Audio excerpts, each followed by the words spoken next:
주의 보좌로 나아갈 때 주의 보좌로 나아갈 때 어떻게 나가야 할까? 어떻게 나가야 할까? 나를 구원한 주의 십자가, 나를 구원한 주의 시 그것을 믿으며 가네. 그것을 믿으며 가네. 주의 보좌로 나아갈 때 주의 보좌로 나아가 나 여전히 부족하나 나 여전히 부족하나 나를 품으신 주의 그 사랑, 나를 품으신 주의 그것을 믿으며 가네.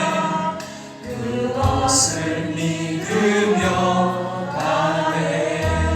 자격 없는 내 힘이 아닌 자격 없는 내 힘이 아닌 오직 예수님의 보혈로 자격 없는 내 힘이 아닌 오직 예수님의 보혈로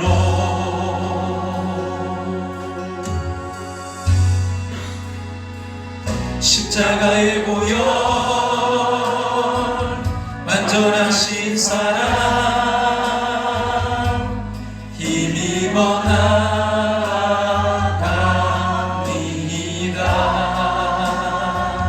십자가의 보혈 완전하신 사랑 힘입어 예배합니다. 주의 보좌로 나아갈 때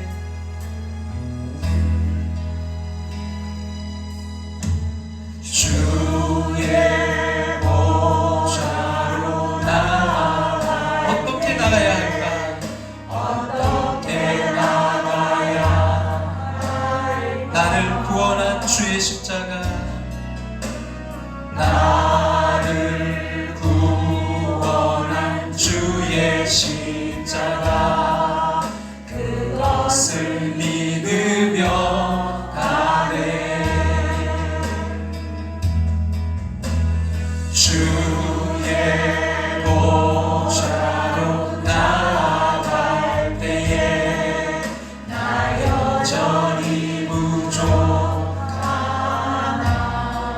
나를 품으신 주의 그 사랑, 나를 품으신 주의 그것을 믿으며 가네.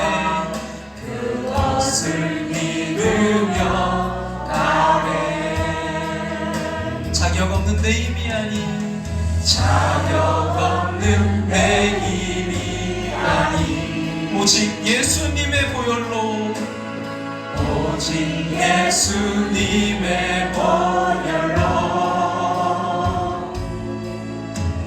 자격 없는 내 힘이 아닌 오직 예수님의 보혈로 오직 예수님의 보혈로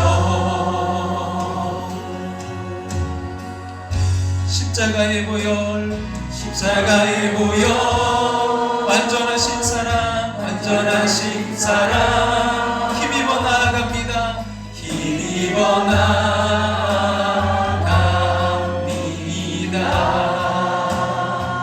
십자가의 보혈 완전하신 사랑 힘입어 예배합니다. 십자가의 보혈 완전하신 사랑 힘입어 나갑니다.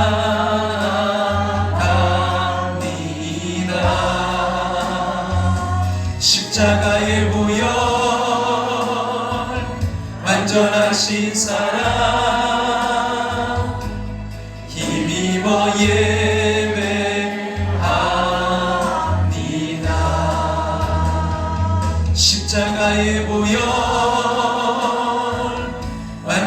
완전하신 사랑 힘입어 나갑니다.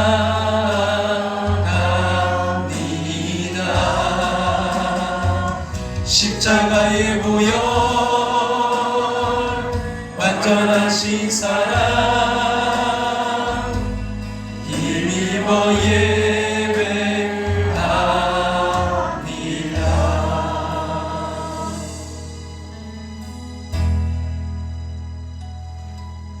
십자가의 보혈 완전하신 사랑 힘입어 나갑니다.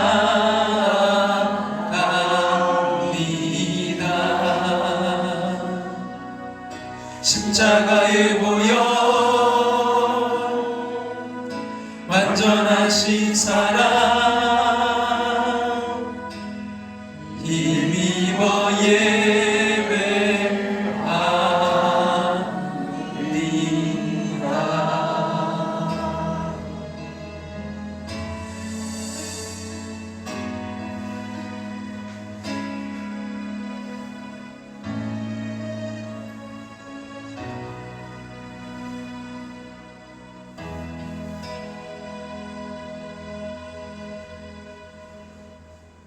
다같이 우리 조용한 기도 드리심으로 주인 위에 그 보좌 앞으로 나아가겠습니다.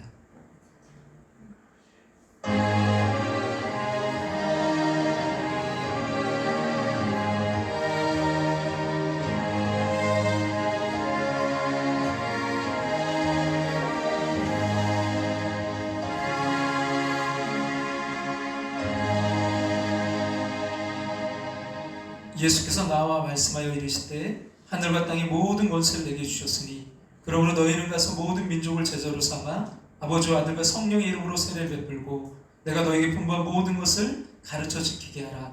볼지어다 내가 세상 끝날까지 너희와 항상 함께 있으리라. 아멘. 다같이 자리에 일어나셔서 찬송가 1장 찬송 드리겠습니다.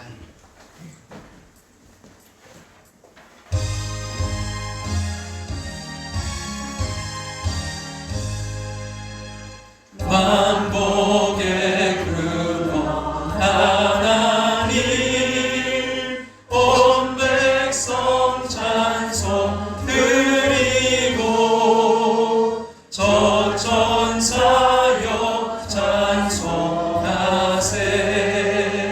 찬송 성부 성자 성령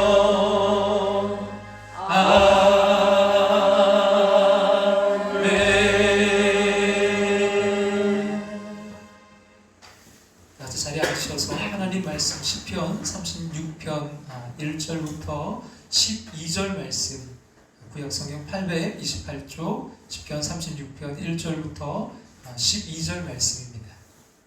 같이 저와 여러분 한 절씩 서로 번갈아가면서 교독해서 읽도록 하겠습니다.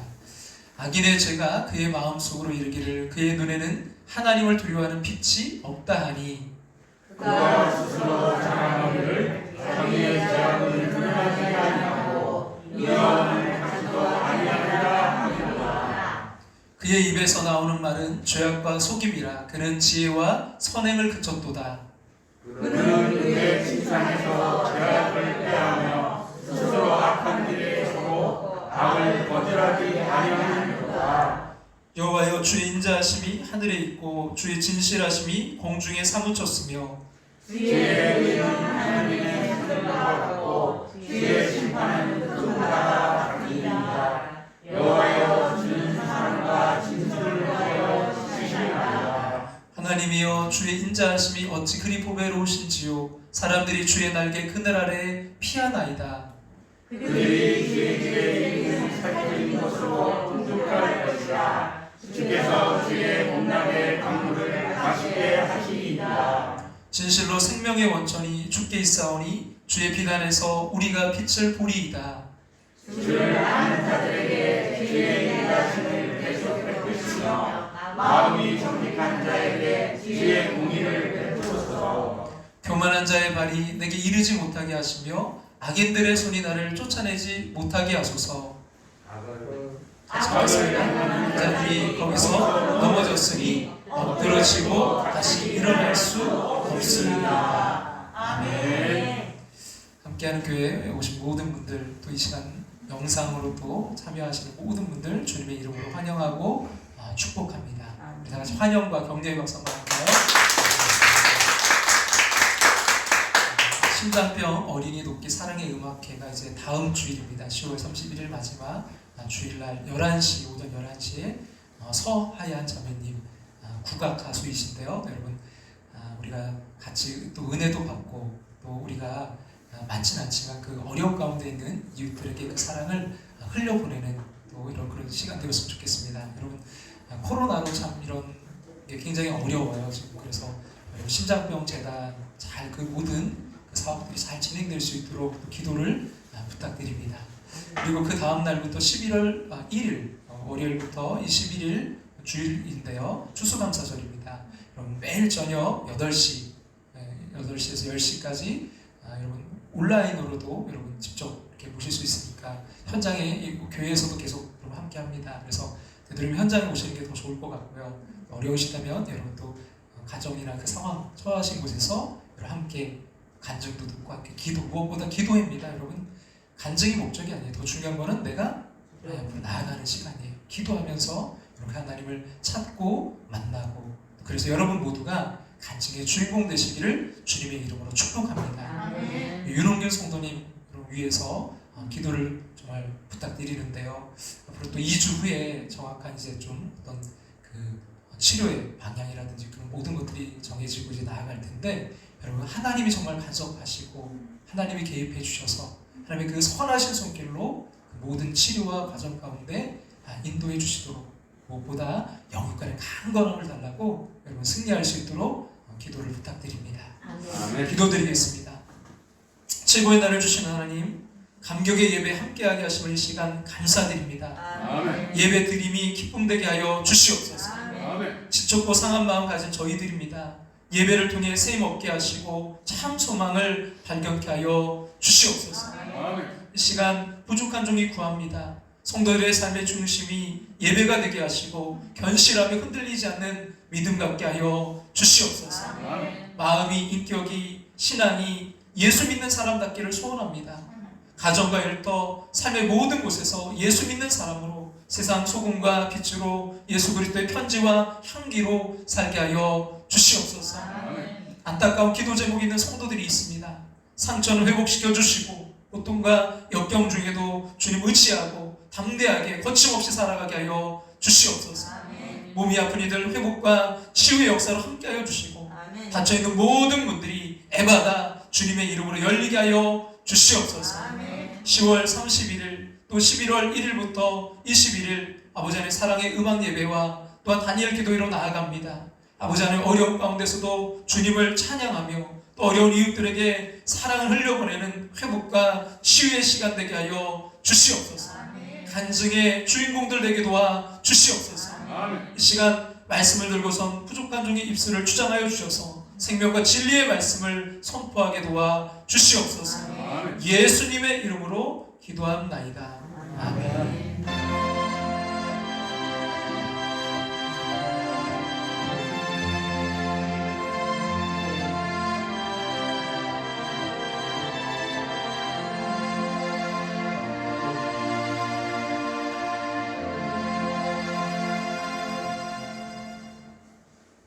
오늘도 좀 가벼운 이야기로 좀 먼저 말씀을 시작하려고 하는데요. 사오정 이야기입니다.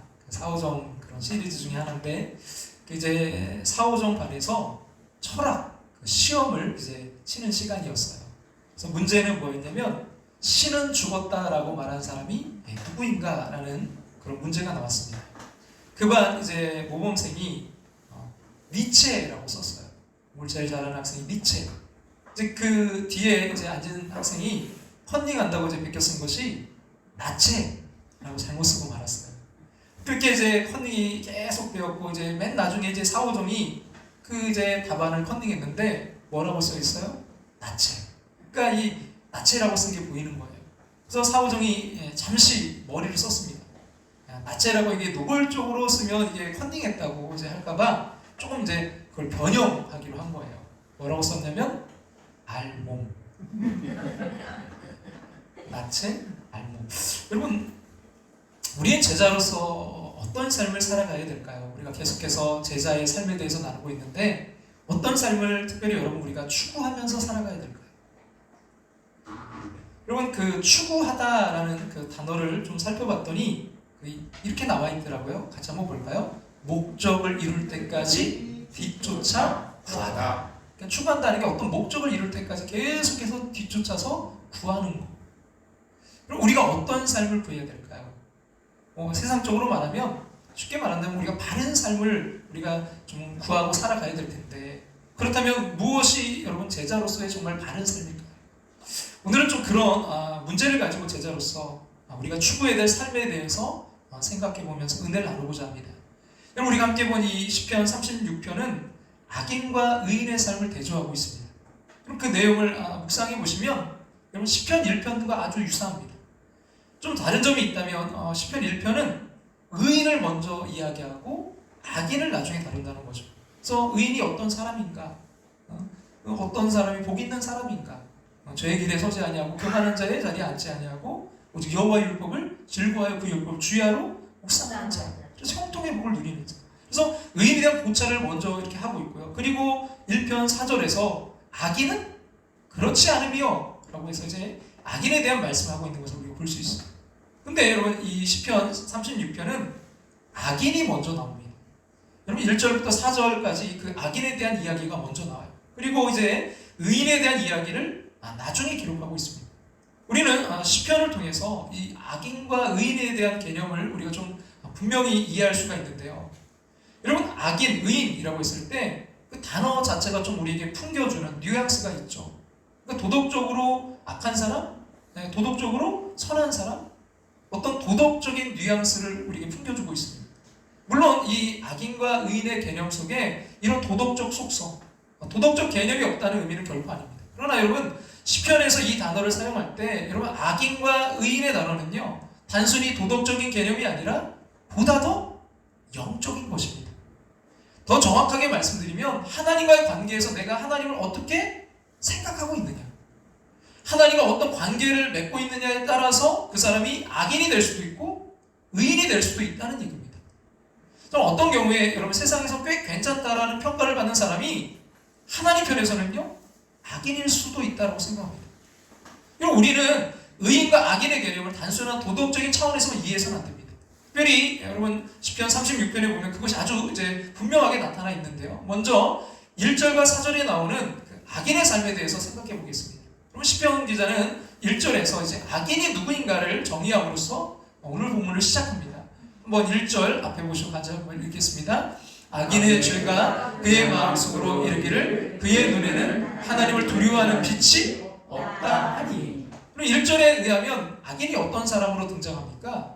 하나님을 두려워함이 없는 사람이라는 거예요. 하나님을 두려워함이 없는 사람이 악인입니다.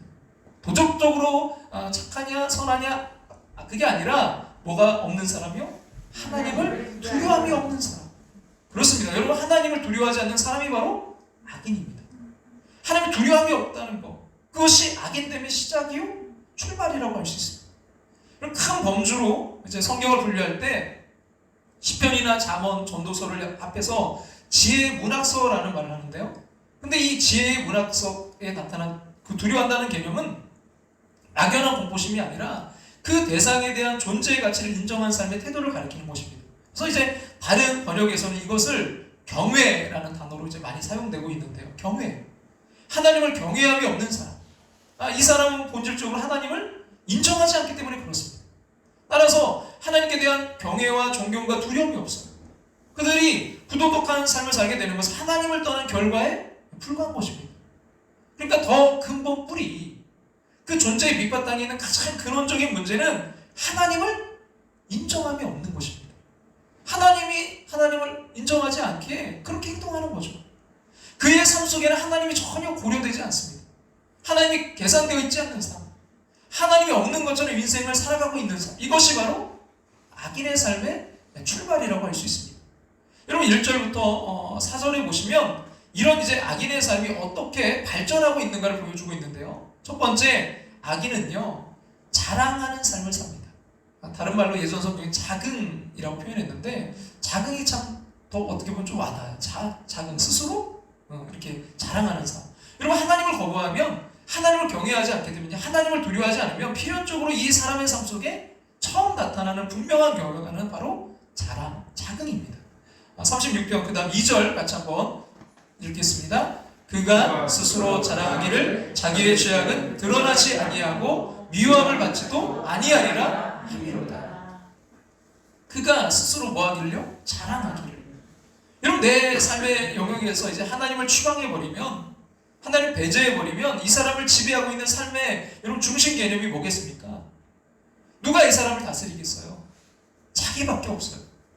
내 자신이 삶의 중심이 될 수밖에 없습니다. 다시 말하면 자기가 하나님이 되는 것입니다. 여러분 우리말로는 자랑으로 번역되어 있는데 그 히브리 성경 영어로 이제 번역할 때 대부분이 자기에게 아첨하다라고 되어 있습니다. 자기에게 아첨하다. 그러니까 하나님을 떠나면요 사람들은 자기에게 아첨하게 됩니다. 오늘날 여러분 하나님을 떠난 세속적인 과학, 특별히 하나님을 떠난 세속 심리학의 특성은요 하나님이 없는 자긍심을 부채질하고 있다는 것입니다. 심리학 책을 보면 80% 이상은요 자존감에 집중하고 있습니다. 물론 하나님 안에서의 자존감은 소중하다고 생각해요. 하나님이 나를 창조하셨고 주님께서 나를 사랑하셨기 때문에 나도 나를 귀히 여긴다. 이 생각은 매우 중요하지만 하나님을 떠나서 자신을 높이려는 것은요 매우 사단적인 것입니다. 그래서 교묘하게 마귀적인 것입니다. 그래서 결국 이기적 자아상을 부채질할 수밖에 없습니다. 그럼 오늘 우리 사회를 굉장히 어둡게 만들고 있는 것은요 이 잘못된 이기적인 자아상의 모습, 즉 자기만 위하고 하나님을 두려워하지 않고 그분의 가치를 거부하는 사람들입니다. 그럼 우리 사회의 피복 중에 하나입니다. 내 마음대로 사는데 왜? 여러분 이런 이야기가 있어요. 어떤 여학교 선생님이 그 영어 단어 나르시즘을 이제 설명합니다. 이렇게 설명하는 거죠. 나르시즘이라는 단어는 본래 자애병이라는 뜻으로 번역될 수 있습니다. 옛날 나르시스라는 이름을 가진 히랍 청년이 깊은 숲속에 들어갔다가 잔잔한 은빛 이제 호수를 발견했는데 그 호수에 사람의 얼굴이 나타났습니다. 그것은 자기의 모습이었습니다. 근데 이제 그걸 모르고 그 얼굴이 너무나 아름답다고 생각해서 그만 사랑에 빠졌습니다. 그래서 이 나르시즘이라는 말은 일종의 자애병이라고 할 수 있습니다. 선생님이 이제 이렇게 설명하고 나니까 어떤 여학생이 이제 손을 번쩍 들어 말하는 거예요. 선생님, 제가 아무래도요, 그 병에 걸린 것 같아요. 이제 그래서 선생님 왜 그렇게 생각하느냐? 그랬더니 이 학생이 이렇게 말하는 거예요. 아침마다 제 얼굴을 보면요, 제가 봐도요, 너무너무 예쁘거든요. 선생님이 이렇게 대답했대요. 얘야, 그것은 자애병이 아니라 착각이라는 병이다. 무슨 병이요? 착각. 그러니까 선생님 볼 때 사실 뭐예요? 그렇게 예쁜 게 아니라는 거죠. 여러분 이 이야기에서 나오는 여학생처럼 그런 착각 속에 빠진 사람들이 많아요. 자기가 삶의 중심이 되어 있는 사람, 끊임없이 자기에게 아첨하고 있는 사람이 많다는 말입니다. 이런 세속적인 인본주의 철학 한마디로 자신을 삶의 중심으로 삼는 것입니다. 인간이 만물의 척도다. 내가 나의 영혼의 선장이다. 운명의 주인은 나 자신이다. 아니에요. 여러분 하나님이 운명의 주인이십니다. 하나님 그분만이 내 영혼의 선장이십니다. 하나님 그분만이 만물의 척도예요. 내가 아니에요. 인간이 아닙니다. 이런 이것은 타락한 인본주의의 모습이에요. 내 삶 속에서 그 하나님을 제거하면 하나님을 떠나게 되면 틀림없이 그 사람의 삶의 스타일은요 자긍하는 삶, 스스로 자랑하는 삶, 자아중심적인 삶이 될 수밖에 없습니다. 더 나아가서 두 번째로요, 이 악인의 삶 속에는 지혜와 선행이 없어집니다. 우리 3절 말씀, 그 다음 3절 말씀 같이 한번 읽어볼까요? 그의 입에서 나오는 말은 죄악과 속임이라 그는 지혜와 선행을 그쳤도다. 그럼 시편 기자는 지혜와 선행의 개념을 같이 묶었습니다. 그런 데에는 이유가 있어요. 먼저 여러분 지혜를 한번 생각해 보세요. 하나님을 떠나면 지혜가 없어집니다. 그럼 이것은 잠언의 첫 번째 장에서 강조하는 그 메시지와 아주 대조를 이루고 있는데요. 여러분 여호와를 경외함이 지혜의 근본, 지혜의 시작입니다. 하나님이 만물을 창조하시는 주인이시고 그분이 모든 가치의 근원이시라면 하나님을 경외할 때 여러분 지혜 있는 삶이 어떤 것인가를 알 수 있어요. 근데 하나님을 떠나게 되면 지혜가 없어지는 거예요. 이런 지혜의 근원이신 하나님을 떠난 사람에게 지혜를 기대할 수는 없습니다. 근데 지혜와 선행을 왜 묶었을까요? 선행은 한마디로 하나님을 기쁘시게 하는 행동입니다. 하나님을 기쁘시게 하는 행동이 여러분 무엇인지를 알아야 그렇게 행할 수 있는 거 아니겠습니까? 그러니까 지혜 있는 사람만이 결국 하나님을 기쁘시게 할 수 있습니다. 하나님을 떠나게 되면, 하나님을 거절하면, 내 삶 속에 하나님을 제외시키면 내 삶은 지혜를 떠나고 결국 선행을 떠나갈 수밖에 없다는 것입니다. 그의 입에서 나오는 말은 죄악과 속임이라 그는 지혜와 선행을 고쳤도다. 더 나아가 세 번째, 이런 하나님을 떠나간 삶은 필연적으로요, 악을 계획하는 삶 속에 빠지게 됩니다. 우리 4절 말씀, 그 다음에 4절 같이 한번 읽겠습니다. 그는 그의 침상에서 죄악을 꾀하며 스스로 악한 길에 서고 악을 거절하지 아니하는도다. 여러분, 악인은 들어 누워서도 죄질만 생각해요. 침상에서 죄악을 꾀한다라고 했습니다. 시편 기자는 의도적으로 의인됨, 그 하나님을 경외하는 사람의 삶과 비교하려는 생각이 있었을지 모릅니다.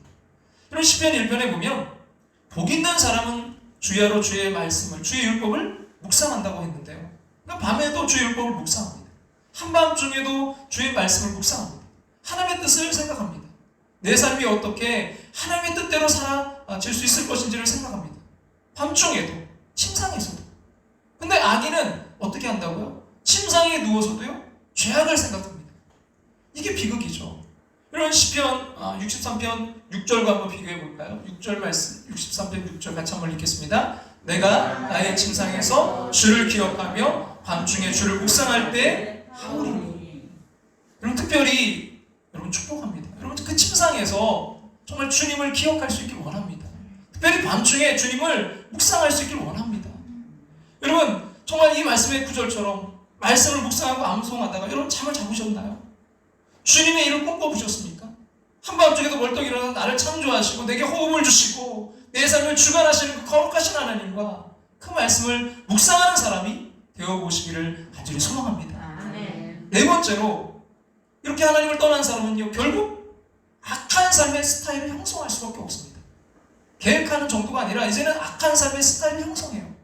이런 자랑하고, 스스로 자랑하고 지혜와 선행이 떠나고 악을 계획하는 사람은 결국 악한 삶 속에 주저앉습니다. 악한 삶을 꾀하고 그 안에 주저앉아 버릴 수밖에 없어요. 이런 4절에 나와 있듯이 그는 악을 즐기기 시작합니다. 악을 꾀하기 시작해요. 완전히 가치관이 전도된 삶. 그의 삶은 이제 악한 삶으로 굳어져 버렸습니다. 그래서 결과가 뭐예요? 12절 그 경고를 하고 있잖아요. 같이 한번 읽겠습니다. 악을 행하는 자들이 거기서 넘어졌으니 엎드러지고 다시 일어날 수 없으리이다.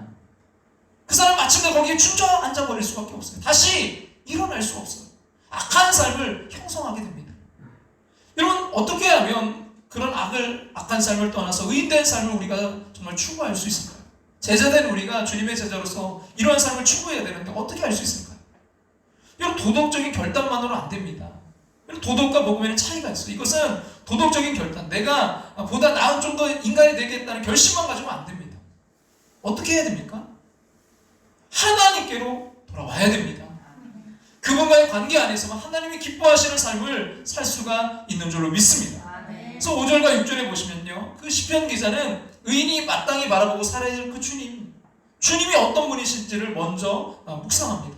우리 5절과 6절 같이 한번 읽겠습니다. 여호와여, 주의 인자하심이 하늘에 있고 주의 진실하심이 공중에 사무쳤으며 주의 의는 하나님의 산들과 같고 주의 심판은 큰 바다와 같으니이다. 여호와여, 주는 사람과 짐승을 구하여 주시나이다. 여러분, 우리가 늘 바라보고 묵상하고 살아야 될 그 주님이 어떤 분이신가, 그 주님을 지금 묵상하고 있는데요, 여러분, 그 속성이, 특별히 그 주님의 속성이 여기서 드러나고 있어요. 그 주님이 어떤 주님이시냐면 인자하신 주님이다. 또 진실하신 주님이시다. 그 주님은 또 뭐예요? 의로우신 주님이시다. 그리고 그분은 심판하시는, 판단하시는 주님이시다. 여러 가지 여기서 우리가 주님의 속성을 볼 수 있는데, 먼저 첫 번째 어떤 주님이라고요? 인자하신 주님. 여러분, 이 인자하다라는 뜻을 가진 헤세드는 구약에서 하나님의 사랑을 가리킬 때 쓰는 독특한 단어입니다.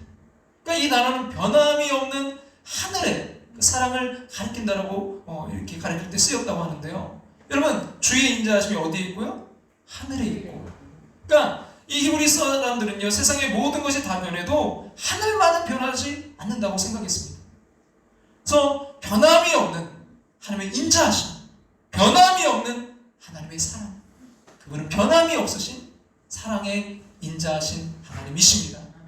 또 두 번째로 그분은 어떤 하나님이세요? 진실하신, 다른 말로 하면 신실하신 하나님이에요. 그것은요, 진실하다는 것은 약속을 지킨다는 의미에서 쓰여지고 있는 말인데요, 한번 약속하시면 그 약속을 지키시는 하나님. 여러분, 5절에 보시면 그 주의 진실하심이 어디에 사무친다고요? 공중에 사무쳤으며, 이렇게 고백하고 있는데요, 그것은 한계가 없다는 거예요. 끝없이 진실하신 하나님이십니다. 그리고 그 하나님은 또 어떤 하나님이세요? 의로우신 하나님. 그래서 이렇게 고백하잖아요. 주의 의는 하나님의 뭐가 같고요? 산들과 같고. 여러분, 히브리 백성들에게 있어서 이 산의 이미지는요, 요동하지 아니한다는 이미지. 여러분, 산이 요동치 않잖아요. 변함이 없어요. 주님의 의는 변함이 없으십니다. 요동치 아니하시는 의, 굳게 세워진 의, 한결같은 의, 확실한 의입니다. 그리고 그 하나님은 어떤 하나님이세요? 심판하시는 하나님, 판단하시는 하나님이십니다. 여러분, 주님의 판단은 마치 이게 바다와도 같다고 했어요. 주의 심판은 뭐와 같으니이다? 큰 바다와 같으니이다.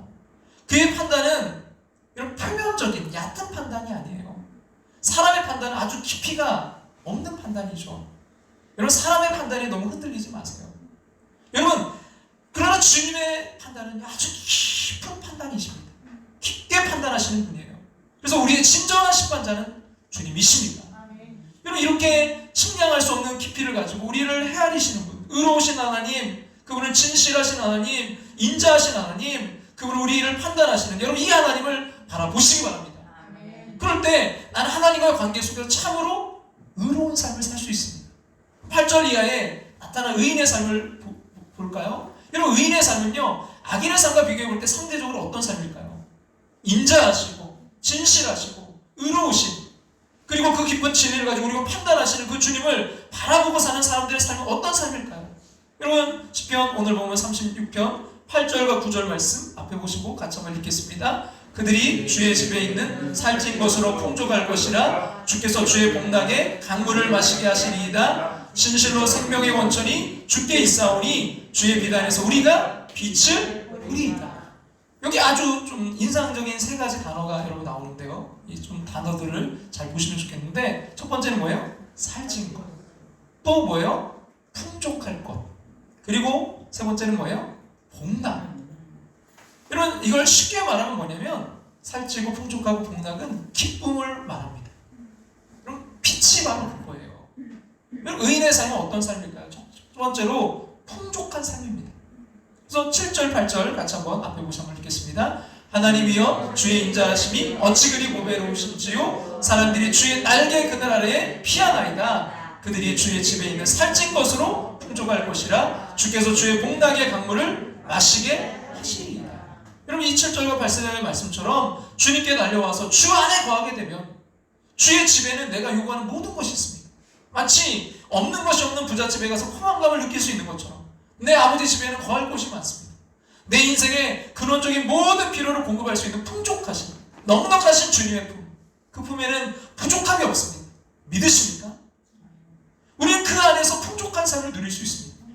여러분, 이 풍족하다라는 이미지를 여기서 보니까 어떤 걸로 상징적으로 표현했냐면 살찐 것이라는 그 상징적 이미지로 표현하고 있는데요, 지금 우리가 지금 너무 잘 먹고 이렇게 좀 먹는 거에 대해서 사실 그렇게 어려움이 없는 그런, 우리가 어떻게 보면 시대를 살아가고 있어서 이 살찐 거 하면 어떤 콜레스테롤 이렇게 떠올리면 아주 안 좋게 생각하지만, 그럼 그것은 사실 우리가 과다하게 먹은 결과입니다. 여러분, 옛날에 여러분 어렸을 때 좀 그때를 한번 생각해 보세요. 그때는 살찐 게 최고 좋은 거예요.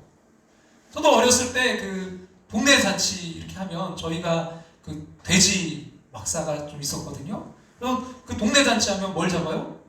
돼지를 잡잖아요. 막 그러면 이 돼지가 그 목단다고 하잖아요. 막좀 빽빽 물고 난리 나잖아요. 근데도 막 사람들은 막 오는 거예요. 왜? 아니 고기를 먹을 수 있으니까. 여러분 그때 먹는 그 돼지, 잡는 돼지가 어떤 돼지를 잡아요? 포동포동하게 아주 살찐, 그런 정말 기름기가 많은 그런 돼지를 잡잖아요. 그 비계가 많은 그 돼지를 막 삶고 또 구워서 먹을 때 이게 얼마나 맛있었습니까? 구약 성경에도 보면요, 기름이 좋은 곳으로 표현되어 있어요. 그래서 가장 좋은 것은 하나님 앞에 바친다 해서 짐승을 제 희생제사로 드릴 때 뭐예요? 그 기름을 태워서 주님께 드렸어요.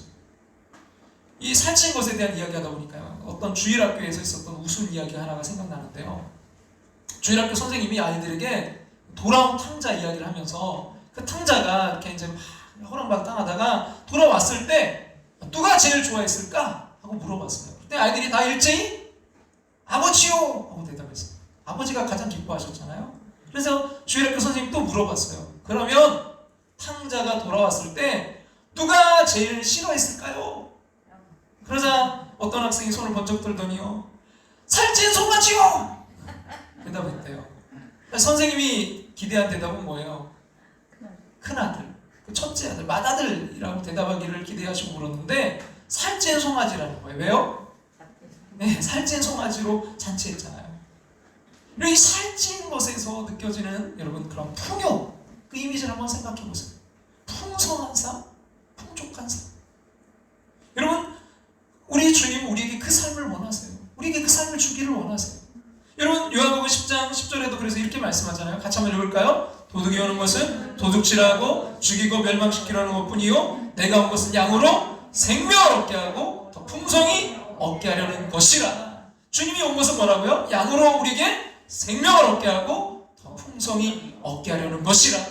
그리고 요한복음 6장 35절도 이렇게 말씀합니다. 같이 읽겠습니다. 예수께서 이르시되 나는 생명의 떡이니 내게 오는 자는 결코 줄이지 아니할 터이요 나를 믿는 자는 영원히 목마르지 아니하리라. 할렐루야. 여러분, 이 말씀들처럼 진정한 만족은요, 주님 안에만 있음을 여러분 믿으시기를 간절히 소망합니다. 자, 이런 풍족의 삶, 이런 만족의 삶. 두 번째는요 뭐냐면, 여러분, 의인의 삶은요, 여러분, 복락의 삶입니다. 기쁨의 삶이에요. 근데 묘사가 아주 아름다운데요, 여러분 8절에 보면 이 복락의 뭘로요? 강물. 복락의 강물로, 즉 기쁨의 강물로 나에게 마시게 할 것이라고 되어 있습니다. 근데 이 본래 이 복락, 즉 기쁨이란 단어가 여러분 히브리어에서는 에드나라는 단어예요. 에드나가 바로 파생되어서 여러분 에덴과 비슷하잖아요. 에드나. 여러분, 이 에덴은 기쁨이란 뜻입니다. 그러니까 기쁨의 동산이에요. 그래서 여기 복락이란 말은 마치 그 에덴의 기쁨처럼 참된 기쁨이라는 거예요. 여러분, 우리가 제자로서 살아갈 때 우리가 지난 시간 그 기쁨을 잃어버리지 말아야 된다고 말씀드렸잖아요. 여러분, 오늘 사람들이 근데 느끼는 기쁨, 즉 타락한 인생에 추구하고 느끼는 기쁨도 이게 보면 어느 정도 교착된 기쁨이에요. 그러니까 가치관이 변화된 기쁨입니다. 여러분, 내가 참된 의를 행했을 때 느끼는 아주 그 신선한 기쁨, 내가 이웃들을 정말로 돕고 사랑했을 때 내게 주어진 아주 유쾌한 기쁨을 한번 생각해 보세요. 근데 현대인들이 이런 기쁨을 상실하고 있습니다. 그리고 교착된 기쁨, 가치관이 전도된 기쁨, 썩어있는 기쁨, 기뻐하지 않고 오히려 기뻐하고 있어요. 이런 의의 삶으로 나아갈 때 복락의 강물로 마시게 할 것입니다. 한마디로 말하면 8절의 말씀은요, 주님의 집 안에서 나는 실컷 먹고 마실 수 있다는 말씀입니다. 여러분, 이 말씀처럼 요한복음 4장 14절 말씀 같이 한번 읽어볼까요? 내가 주는 물을 마시는 자는 영원히 목마르지 아니하리니 내가 주는 물은 그 속에서 영생하도록 솟아나는 샘물이 되리라. 여러분, 주님 안에 있는 이 진정한 풍성의 삶, 이 진정한 기쁨의 삶이 저와 여러분의 삶이 되시기를 주님의 이름으로 축원합니다. 세 번째는요, 빛의 삶입니다. 여러분, 의인된 삶으로 오늘 시편 기자가 약속하는 삶으로 바로 빛된 삶이에요. 9절 말씀 다시 한번 앞에 보시고 읽어볼까요? 진실로 생명의 원천이 주께 있사오니 주의 비단에서 우리가 빛을 우리이다. 생명의 근원은 주님이십니다. 그래서 그 생명의 근원 되신 주님을 소유하고 있으면 그 생명이 바로 빛일 수가 있어요. 이 생명과 빛의 개념을 절묘하게 연합시킨 아름다운 메시지가 여러분 요한복음 1장 4절에 있는데요. 같이 한번 읽어볼까요? 그 안에 생명이 있었으니 이 생명은 사람들의 빛이라. 여기에서 그는 예수님이십니다. 말씀으로 태초부터 계셨고 우리 가운데 찾아오신 예수 그리스도, 그 안에 생명이 있었으니 이 생명이 비친 것입니다. 주 안에 생명이 있습니다. 참된 생명은 주 안에만 있습니다. 이 생명을 사람들이 찾고 있는 거예요. 그래서 이 생명은 사람들의 빛이라고 했습니다. 여러분 그것을 생각하면서 다시 한번 오늘 보면 36편 9절을 같이 한번 읽어볼까요? 진실로 생명의 원천이 주께 있사오니 주의 빛 안에서 우리가 빛을 보리라. 진실로 생명의 원천이 주께 있사오니 주의 빛 안에서 우리가 빛을 보리이다. 생명의 원천 되신 주님을 소유하고 있으면 주님이 그 빛이시기 때문에 우리도 빛을 볼 수 있다는 것입니다. 여러분 앞에 8절에서 강조된 게 뭡니까? 그 풍족한 삶, 포만감이에요. 만족하도록 먹을 수 있고 마실 수 있고 더 나아가 이제는 볼 수 있다는 거예요. 여러분 만족도 중요합니다. 인생을 살면서 만족한 삶을 산다는 거, 이런 불만스러운 인생에서 우리가 예수님 때문에 하나님 안에서 만족한 삶을 누리는 거, 이것도 매우 중요하지만 또 한 가지 중요한 것은 제대로 보고 살아야 돼요. 제대로 앞을 봐야 돼요. 무엇이 옳은 것인지를 제대로 분별할 수 있는, 판단할 수 있는 삶을 살아야 돼요. 여러분 내가 어둠에 있으면 안 보여요. 구별하지 못해요. 이게 정말 의인의 삶인지 악인의 삶인지, 이게 정말 하나님의 뜻인지 아닌지 구별할 수가 없어요. 근데 여러분 빛 대신 주님이 나와 함께 하시면 내가 그 빛 가운데 거하면 우리도 빛을 볼 것입니다. 참된 빛을 볼 수 있습니다. 제대로 판단할 수 있습니다. 제대로 인생을 살 수 있습니다. 참으로 바르게 판단하시는 주님 안에서 인생의 수많은 결정들을 하나님이 기뻐하시는 대로 결정하면서 바른 판단 속에서 빛된 인생을 걸어가게 될 줄로 믿습니다. 이렇게 풍족의 삶, 복락의 삶, 그리고 이 빛된 삶에 대한 약속이 있습니다. 이런 의인된 삶을 누리려면 어떻게 해야 될까요? 두 가지, 딱 두 가지만 좀 말씀드리기를 원하는데 두 가지가 필요합니다. 먼저 주님께로 오셔야 됩니다. 주님께로 오셔야 돼요. 그래서 그 주의 날개 그늘 아래 있어야 됩니다. 여러분 7절 말씀에 보면 하나님이여 주의 인자하심이 어찌 그리 보배로우신지요. 그러면서 사람들이 주의 날개 그늘 아래 피하나이다. 주의 날개 그늘 아래 있어야 된다는 게 무슨 뜻일까요? 나를 보호하시고 인도하실 주님께 모든 것을 의탁하고 사셔야 된다는 거예요. 마치 어린 병아리가 그 어미닭의 날개 아래 숨기를 원하는 것처럼 연약한 인생, 무력한 인생, 쉽게 방황하는 인생, 판단하지 못한 인생이지만 주의 날개 그늘 아래 거할 때 우리는 의인된 삶을 살게 될 줄로 믿습니다. 그럼 주님께로 오세요. 주님께 다 의탁하세요. 그리고 주 안에서 여러분 안식을 누리시기를 간절히 소망합니다. 또 한 가지 중요한 게 있어요. 그것은요, 끊임없이 그 주님과 더불어 교통하는 삶을 살아야 됩니다. 한마디로 기도의 삶을 살아야 됩니다. 여러분 그럴 때에만 의인된 삶의 약속은요 현실이 될 수 있습니다. 그래서 여러분 마지막 10절부터 12절은요 사실상 기도예요. 찬양이자 기도입니다. 같이 한번 10절부터 12절 읽겠습니다. 주를 아는 자들에게 주의 인자하심을 계속 베푸시며 마음이 정직한 자에게 주의 공의를 베푸소서. 교만한 자의 발이 내게 이르지 못하게 하시며 악인들의 손이 나를 쫓아내지 못하게 하소서. 악을 행하는 자들이 거기서 넘어졌으니 엎드러지고 다시 일어날 수 없으리이다. 악을 멀리하고 살아계신 주님을 바라보고 그 안에서 살아갈 수 있도록 날마다 주와 더불어 교통하는 삶을 사시기 바랍니다. 그때 그들은 결국 엎드러지고 다시 일어날 수 없게 될 줄로 믿습니다. 여러분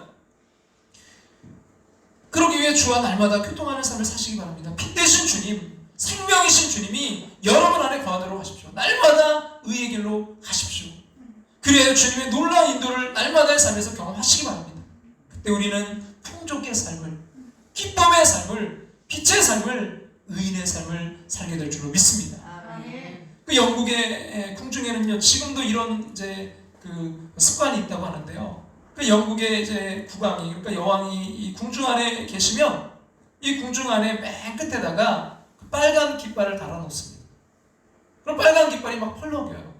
지금 이 여왕이 이 성 안에 지금 계시다는 뜻입니다.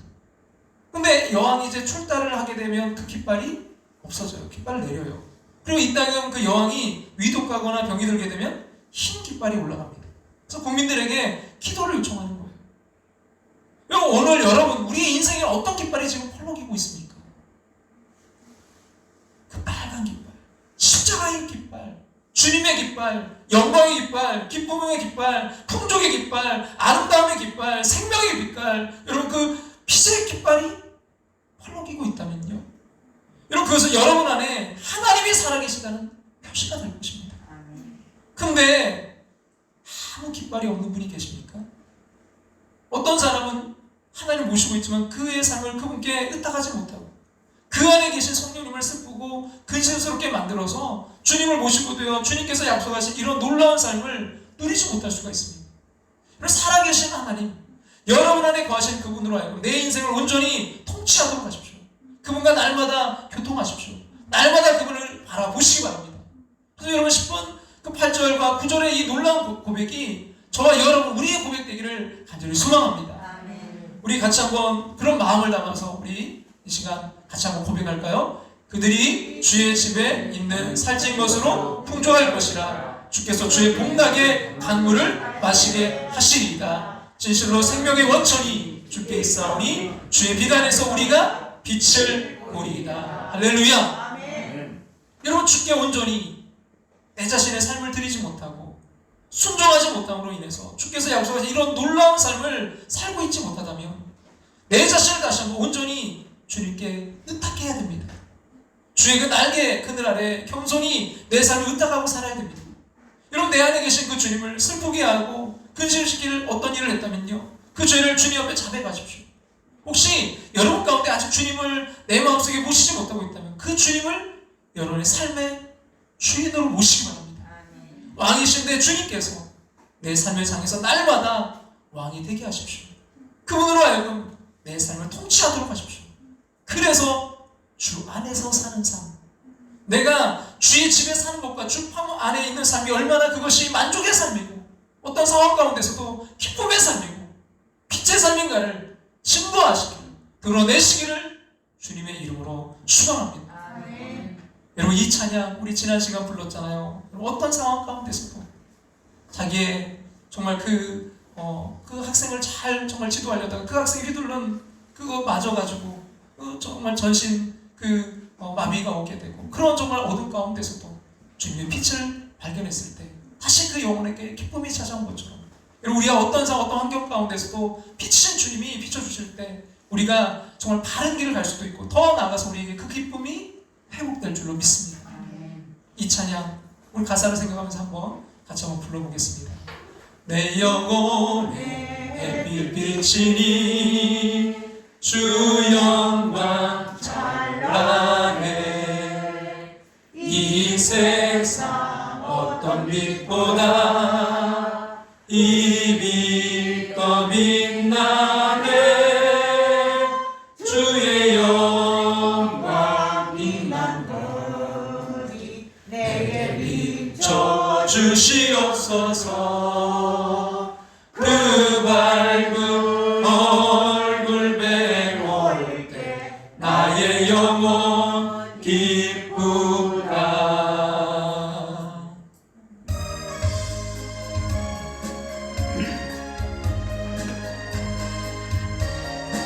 내 영혼의 햇빛 비치니 내 영혼의 햇빛 비치니 주 영광 찬란해. 이 세상 어떤 빛보다 이 빛 더 빛나네.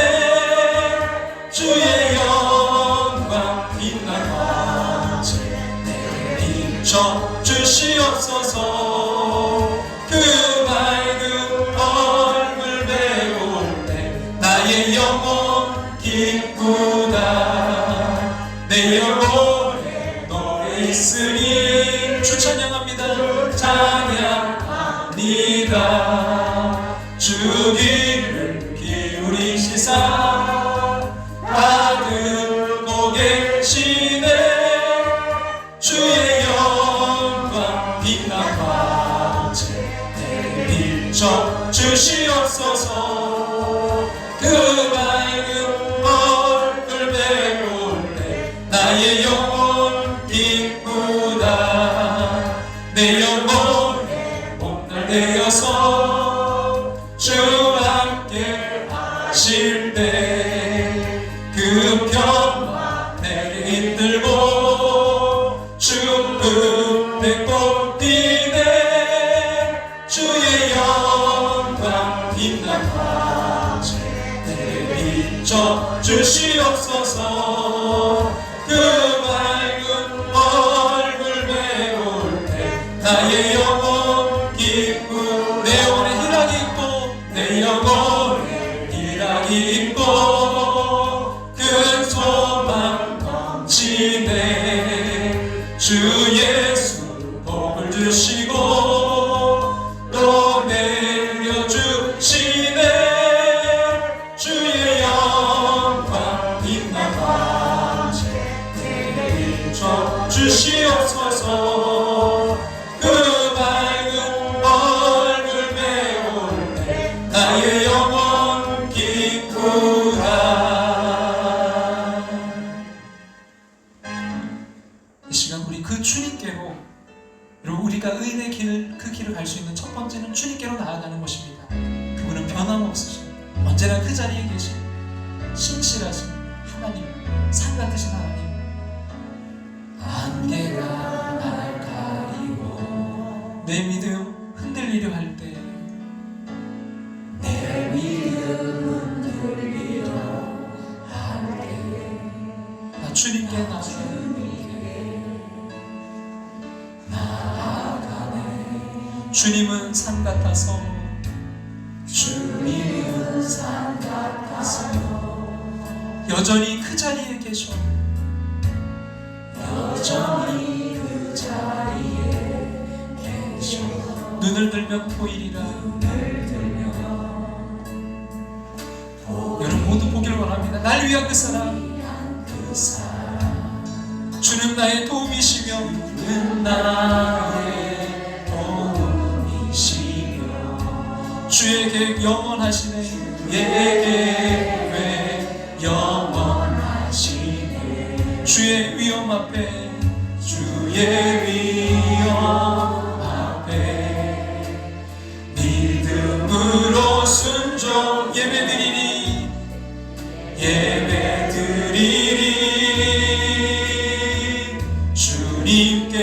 주님께서 날 이끄시며 주가 항상 함께 하시네. 주가 항상 함께 하시네. 주의 사랑 안에, 주의 사랑 안에 믿음으로 순종해 예배드리리. 영원히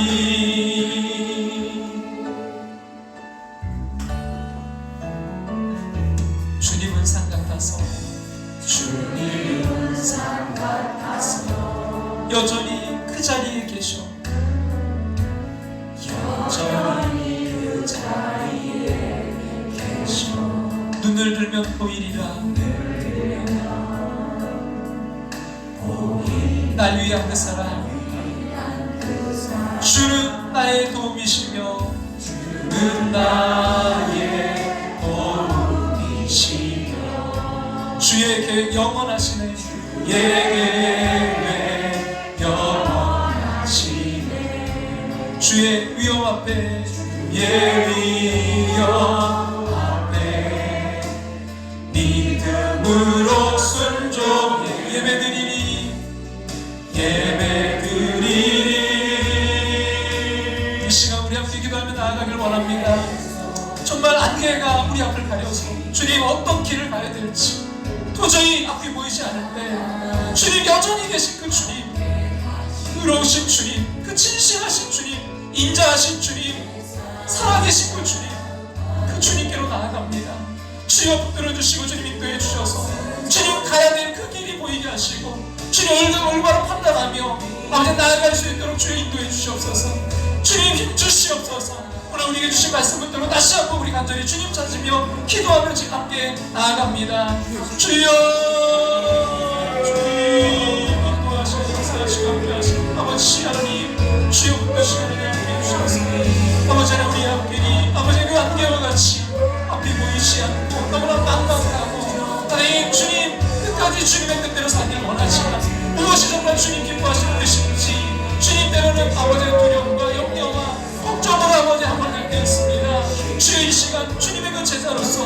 다시 한번 일어나 끝까지 그 길 가길 원합니다. 주여 주님 주시는 아버지 그 풍족의 삶, 아버지 주님 그 만족의 삶, 아버지 그 기쁨의 삶, 그 빛의 삶을 걸어가길 원합니다. 그러기 위해 주님 산 같으신 주님께로 여전히 그 자리에 계신 그 주님, 눈을 들어보며 보이는 그 주님, 나를 사랑하시는 그 사랑이 보이게 도와주시고 이 시간 주님이 그 인도하시는 그 길이 보이는 빛을, 아버지의 빛을 주님 비춰주시옵소서. 아버지 너무나 흑암 같은 이 어두운 이 시대에 주여 그 빛을 비춰주시옵소서. 어떻게 살아야 될지, 어디로 가야 될지, 하나님 어떻게 나아가야 될지 도저히 보이지 않는 우리의 상황 가운데 주여 빛을 비춰주시옵소서. 주님의 그 의의 빛을, 그 생명의 빛을 주님 비춰주시옵소서. 주님 끝까지 승리하며 나아갈 수 있도록 주님 인도하시고 역사하시고 함께 해주시옵소서. 주님 이끄심을 바라봅니다. 주님의 함께하신 바라보며 나아갑니다. 우리 함께하는 모습들 아버지 한 사람 한 사람 한 영혼 영혼이 주여 이 의인의 길, 아버지 의인의 삶을 결단하며 나아갑니다. 주여 붙들어 주시옵소서. 저들에게 그들이 누리는 아버지의 그 풍족의 삶, 아버지의 정말 복락의 삶, 그 기쁨의 삶, 주님 무엇보다 빛의 삶이, 그 생명의 삶이 누려질 수 있도록 주 인도하시고 주 역사하시고 함께 해주옵소서. 주님 의지하며 나아가오니 주여 승리하며 나아갈 수 있도록 주님 왕이신 주님을 날마다 모시고 주님 그 깃발이, 주님의 그 십자가의 깃발이, 주여 그 부활의 깃발이, 그 승리의 깃발이, 아버지 영광의 깃발이, 아버지 안에 그 풍족함의 깃발이, 아버지 그 기쁨의 깃발이 우리 가운데 아버지 펄럭일 수 있도록 빛의 깃발이 펄럭일 수 있도록 주님 역사하시고 주님 인도해 주셔서 주님을 드러내는 신고하는 데서 될 수 있도록 주 함께 하시고 인도해 주셔서 승리하며 나아갈 수 있도록 주 역사하시고 주님 함께 해 주셔서 끝까지 아버지 모두가 승리하며 나아갈 수 있도록 주님 함께 해 주시옵소서. 주님 인도하시고 주 역사하시고 주님 함께 해 주셔서 주님 도시고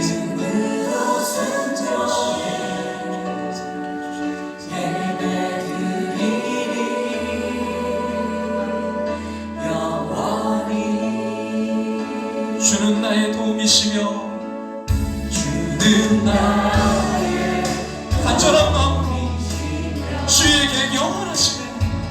주에게 영원하시네. 주의 위엄 앞에 주의 위엄 믿음으로 순종해 믿음으로 예배드리니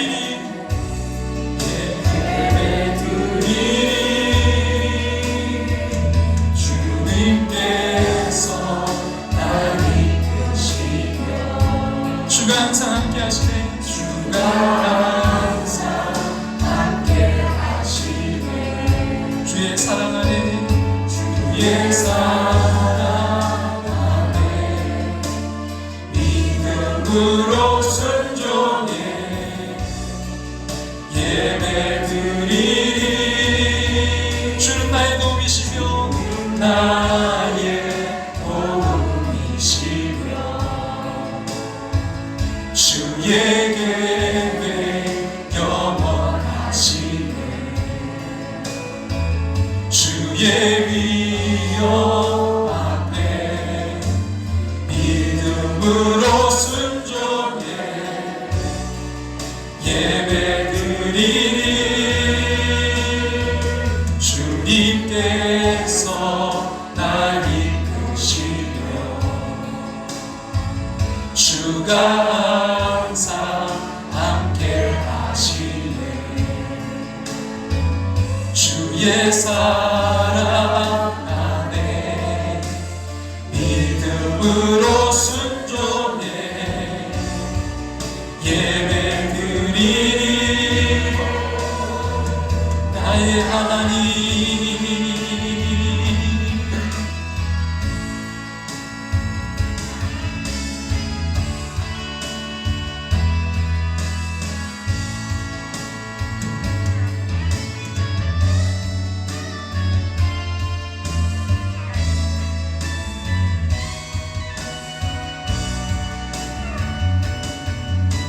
주님께서 날 이끄시며 주님께서 날 이끄시며 주가 항상 함께 하시네. 주의 사랑 안에 믿음으로 순종의 예배드리니 주님께서 나를 이끄시며 주가 항상 함께 하시네. 주의 사랑 안에 믿음으로 순종해 예배드리니 주님께서 나 이끄시며 주가 항상 함께 하시네. 주의 사랑 안에 믿음으로 순종해 예배드리니 영원히.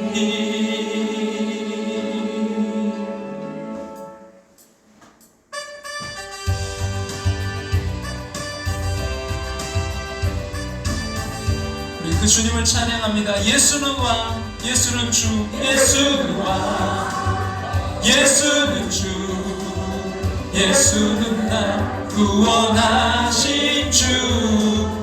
예수는 왕, 예수는 주, 예수는 주, 예수는 날 구원하신 주, 구원하신 주. 왕께 만세, 주께 만세, 주께 만세, 날 구원하신 주님께 만세. 왕께 만세, 주께 만세, 주께 만세, 날 구원한 주님께 만세, 주님께 만세. 강하고 능하신 왕, 세상 모든 나라 다스리시네. 소리 높여 찬양해, 그는 만유의 주, 그는 만왕의 왕. 예수는 왕, 예수는 주, 예수는 날 구원하신 주. 우리 다같이 일어나 찬양드릴까요? 예수는 왕, 예수는 주, 예수는 주, 예수는 날 구원하신 주, 날 구원하신 주. 왕께 만세, 왕께 만세, 주께 만세, 주께 만세, 날 구원하신 주님께 만세. 왕께 만세, 주께 만세, 날 구원하신 주님께 만세.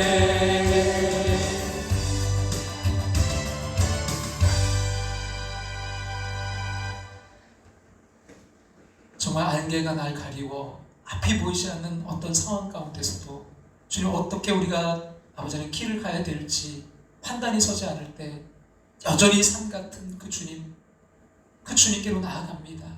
주님, 이 시간 그 주님을 찾고자 합니다. 주님, 인도하여 주시옵소서.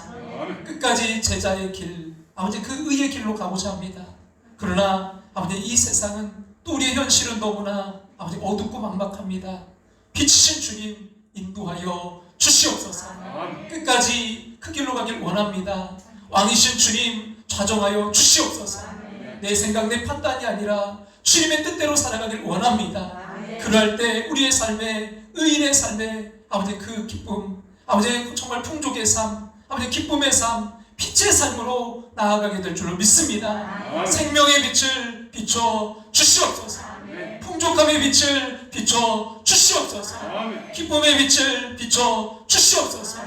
이제 그 왕이신 하나님을 영접하고 그 주님을 모시고 주님의 뜻대로 나아감을 통해 그 깃발, 아버지 그 십자가의 깃발, 아버지 그 부활의 깃발, 주님 풍족함의 깃발, 기쁨의 깃발, 그 승리의 깃발, 생명의 깃발이 우리 가운데 펄럭일 수 있도록 역사해 주시옵소서. 주님 함께하여 주시옵소서. 아버지는 주님 인도하시고 역사하셔서 아버지 우리 윤흥윤 성도님, 주여 아버지는 그 치유하는 모든 과정에 하나님이 개입하여 주시옵소서. 생명의 깃발이 펄럭이게 도와 주시옵소서. 주시옵소서. 만지심이 날마다 풍족게 도와 주시옵소서. 세상이 누구도 빼앗아갈 수 없는 기쁨을 누리게 도와 주시옵소서. 어둠의 영에게 함몰되지 않게 도와 주시옵소서. 주님이 붙들어 주시옵소서. 주님과 날마다 동행하게 도와 주시옵소서. 오고 가는 발걸음 주여 주님이 눈동자같이 지키시고 보호하시고 아버지 그 길에 날마다 주님으로 충만케 하여 주시옵소서. 지금은 우리를 죄에서 구원하신 예수의 그 크신 은혜와 하나밖에 없는 독생자를 우리를 사랑하사 이 땅에 보내신 하나님의 그 크신 사랑하심과 물론 내 안에 살아 역사하시며 감화교통 충만하심으로 함께 하시는 그 하나님의 인도하심을 통해 오늘도 그 제자의 길을 추구하며 의인의 삶을 살리라 결단하며 나아가는 당신의 사랑하는 백성들을 위해 그 빛을, 그 풍족함을, 그 기쁨을 누리는 인생 될 수 있도록 역사해 주시옵소서. 주님께서 영원히 함께 하시기를 축원하옵나이다. 아멘.